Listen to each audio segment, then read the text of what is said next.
Hello, my name's Tim Burbage, welcome to Tim Burbage Reads, and today I'm going to be doing a book review for Gamora and Nebula, Sisters in Arms by Mackenzi Lee.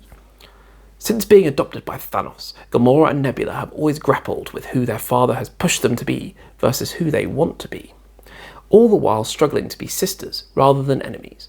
When the pair end up on a deteriorating planet being mined for its valuable resources, a series of events force the sisters to confront the source of their rivalry and where their loyalty truly lies. This is the third Marvel book I've read by Mackenzi Lee. The first one was Loki, Where Mischief Lies. Then I read The Winter Soldier, Cold Front. And then this is the third one. I actually bought this for my wife and she hasn't read it yet, so I decided to read it. These take place within the Marvel Cinematic Universe, so we see characters and we're like, okay, that's the MCU version of the character. The main characters here are Gamora and Nebula, and they are both on the same mission to this planet to take something from the planet. The planet itself I found quite interesting. I enjoyed the dynamics involved of big evil corporations mining. I like the fact that the planet is just kind of a random planet. It's not Xandar or Nowhere or Earth or somewhere else that's kind of really important in the MCU. It's just another mission for them. And I really enjoyed how the two sisters were kind of foils to each other and ended up kind of working together.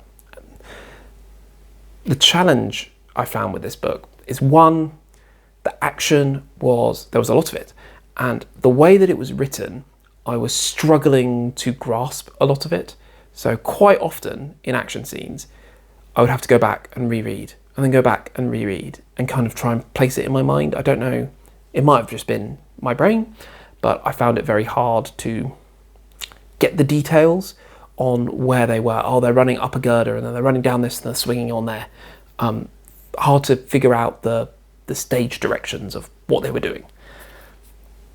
And the second thing I had a problem with was that Nebula is just a more interesting character than Gamora. But Gamora was the main character and Nebula was the secondary character. They were meant to be two, but Gamora kind of got more of the airtime but I felt that Nebula had more of the drama because of her relationship with Thanos, because she's not the favourite. So I found time with her way more interesting than time with Gamora, because Gamora is kind of indestructible almost, in that she's just so good at being an assassin and she's like the world's best assassin. And so I wanted to spend more time with Nebula than with Gamora. Another thing that I thought didn't quite work is early on, in between all of the chapters at the start, there's like a cutaway and it cuts to like this different format of writing of like a ship's log, transcript, security footage, the Grandmaster's Cosmic Game Room, 2241 hours, 90-190-294874. And you've got the Grandmaster and they're talking to the matriarch, who is like the head of a church, and there's a church kind of involved in this. And then there's someone else that just says, guest. And the thing that doesn't work here is that they're called guest because I'm guessing they're meant to like build up suspension of like, oh, who could it be? But like, it's Gamora and Nebula. So who do you think it's good? It's Thanos. Like, it even says, since being adopted by Thanos, that's the first line on the blurb. Like, it's so obviously Thanos. Just tell us that it's Thanos. Like, why do that? Ooh, big mystery. And then it just kind of stops. And then that kind of interesting found footage style formatting stops about halfway through. And then doesn't pick up until right at the end.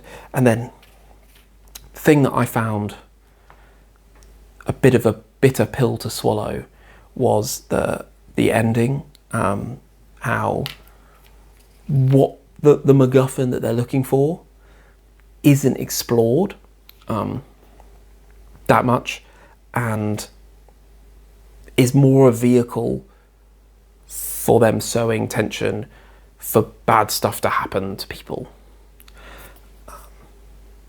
What I did like about it was I loved the world. Gamora was pretty good as a character. I loved Nebula as a character. I thought Nebula was the star here. I think Nebula was one of my favourite characters in the MCU.